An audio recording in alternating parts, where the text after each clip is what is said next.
Halo, ketemu lagi sama aku Puput di Membaca Sampai Titik. Hari ini aku mau ajak kamu buat masuk ke cerita yang agak beda. Bukan fiksi, bukan urban legend biasa, tapi sesuatu yang benar-benar pernah ada. Dan sampai sekarang masih bikin banyak orang ketakutan. Karena di dunia ini ternyata ada buku-buku yang gak boleh dibaca manusia. Bukan karena dilarang negara, tapi karena ada sesuatu yang dijaga di dalamnya. Kalau kamu udah siap, kita mulai. Buku yang pertama, The Voynich Manuscript. Aku kurang tahu gimana bacanya, jadi nanti kalau misalkan ada beberapa kata yang agak aneh didengar, jadi mohon dimaafkan dan dimaklumi. Buku ini ditemukan tahun 1912 oleh Wilfrid Voynich, seorang pedagang buku antik. Begitu dia buka halaman pertamanya, dia langsung sadar, ini bukan buku biasa. Bahasanya bukan milik negara manapun, hurufnya bukan alfabet apapun di dunia, dan gambarnya tanaman aneh yang akarnya mirip jari manusia, bunganya seperti mata yang melirik, dan batangnya melilit seolah sedang bergerak. Setelah buku itu sampai di rumah, Voynich mulai mimpi buruk. Sama setiap malam, dia berada di ruangan gelap. Di depannya ada meja panjang, dan di atas meja itu buku yang sama tergeletak. Tapi buku itu bernafas. Halamannya naik turun seperti dada manusia, dan ada suara berbisik pelan, kembalikan. Voynich pikir itu cuma mimpi, sampai istrinya bilang dia sering lihat suaminya bangun tengah malam dan ngobrol sendiri dengan sesuatu yang gak kelihatan. Setelah itu hidupnya hancur, bisnisnya bangkrut, kesehatannya jatuh, dan dia meninggal dengan misteri yang sampai sekarang gak terjawab. Yang serem bukan cuma Voynich. Peneliti-peneliti yang mencoba menerjemahkan buku itu mengalami hal-hal yang sama. Ada yang tiba-tiba lumpuh tangan, ada yang pingsan di depan manuskrip, ada juga yang berhenti total karena setiap kali dia buka bukunya, dia ngerasa ada bayangan tinggi berdiri di belakangnya. Sampai hari ini, buku itu disimpan di Yale, dan banyak penjaga bilang mereka sering dengar suara kertas yang seperti disobek pelan-pelan, padahal bukunya dikunci rapat di dalam kaca tebal. Buku kedua, The Book of Soyga. Kalau Voynich itu misterius, Book of Soyga ini lebih gelap. Buku ini dulu dimiliki oleh John Dee, penasehat Ratu Elizabeth I. Dia matematikawan, ilmuwan, tapi juga percaya dia bisa berkomunikasi dengan malaikat. Dan terkadang bukan cuma malaikat.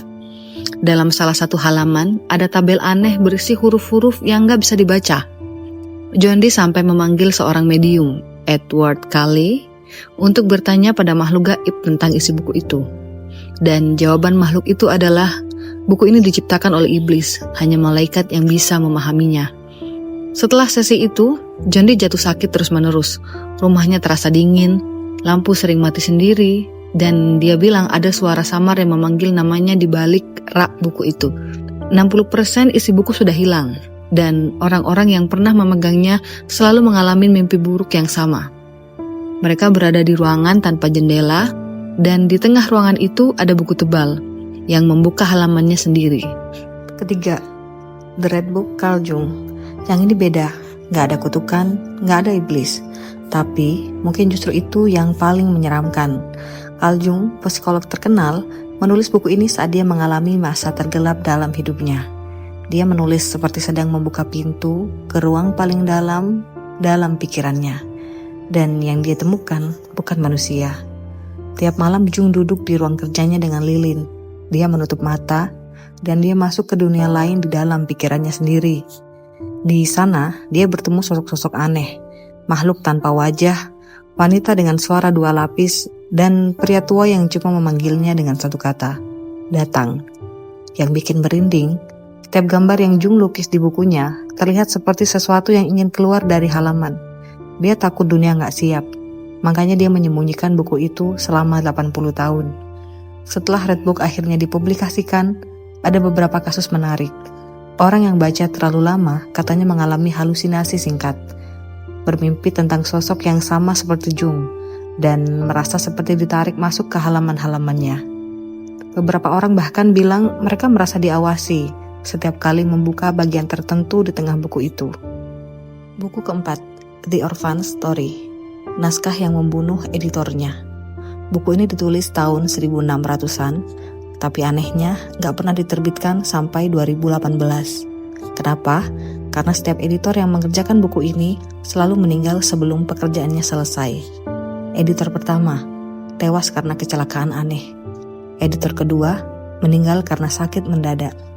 Editor ketiga, ditemukan tak bernyawa di rumahnya dengan naskah buku ini terbuka di lantai. Editor keempat, menghilang setelah mengirim pesan kepada temannya. Kayaknya aku gak sendirian di ruangan ini. Aneh ya, buku ini bukan buku ritual, bukan buku iblis, isinya cuma cerita perjalanan seorang anak yatim.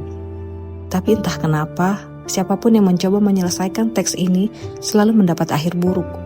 Saat akhirnya diterbitkan tahun 2018, editor terakhir mengatakan satu hal.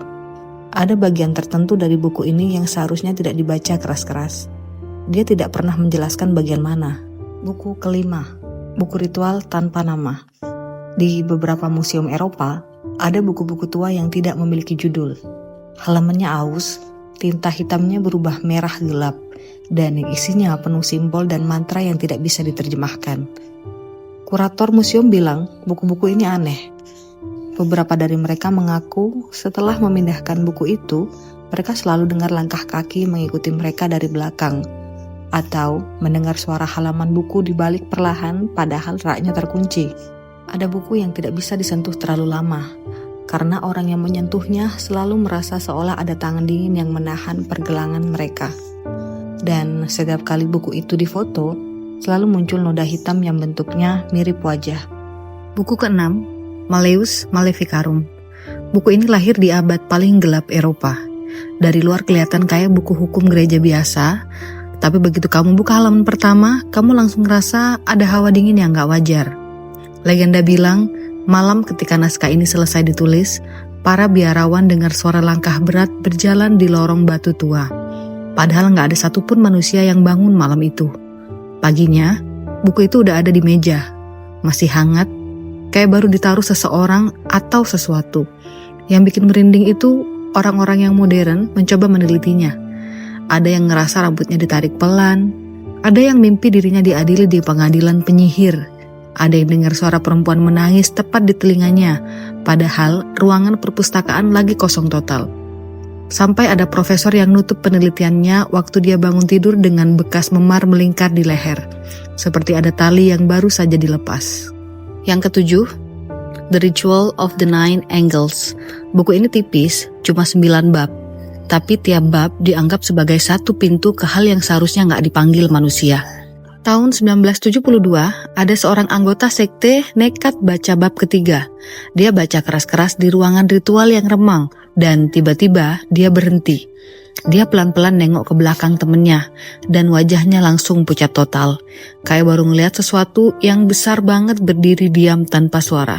Temannya gak lihat apa-apa, ruangannya kosong. Tapi waktu mereka nemuin mayatnya, matanya membelalak menatap ke satu titik di langit-langit yang bahkan polisi gak berani lirik lama-lama. Bukunya ditemukan di samping tubuhnya, halaman terakhir robek dengan bekas cakaran memanjang yang ukurannya terlalu panjang untuk ukuran manusia. Ke-8, Picatrix. Picatrix ini beda. Dia bukan buku kerasukan atau buku pemanggilan iblis, tapi dia buku yang bikin kamu ngerasa lagi main-main dengan sesuatu yang seharusnya cuma dipahami bintang dan langit.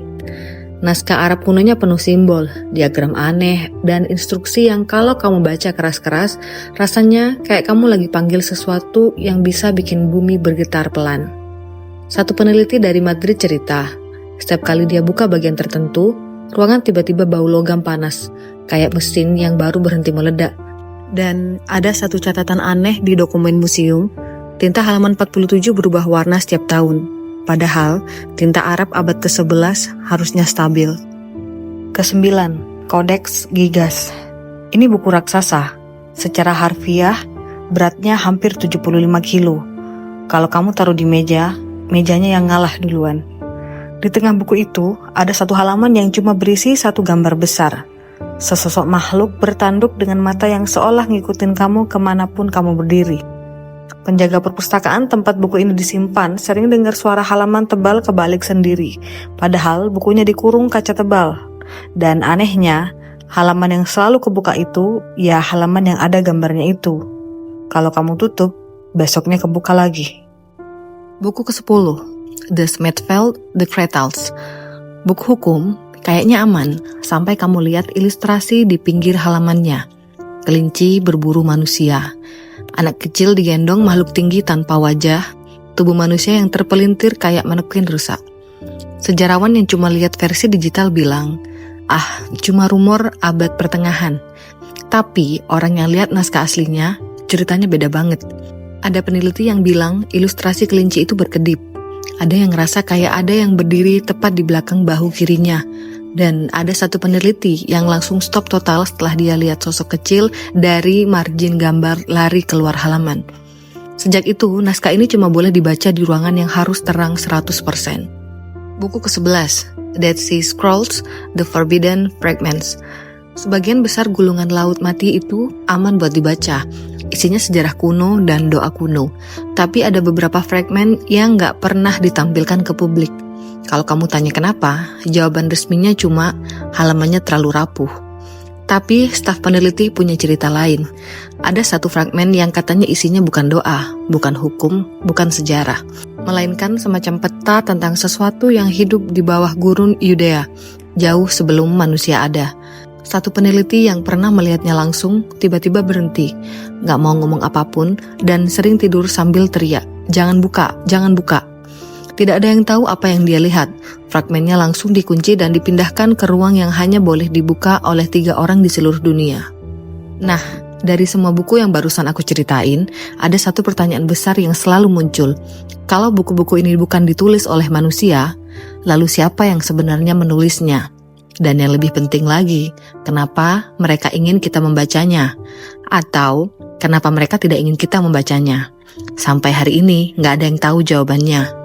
Yang jelas, kalau suatu hari kamu nemu buku tua, tanpa judul, tulisannya aneh, dan halamannya dingin, atau gambarnya bikin kamu gak nyaman, mungkin lebih baik kamu tutup buku itu pelan-pelan, kembalikan ke tempat asalnya, dan jangan pernah baca sampai titik terakhirnya.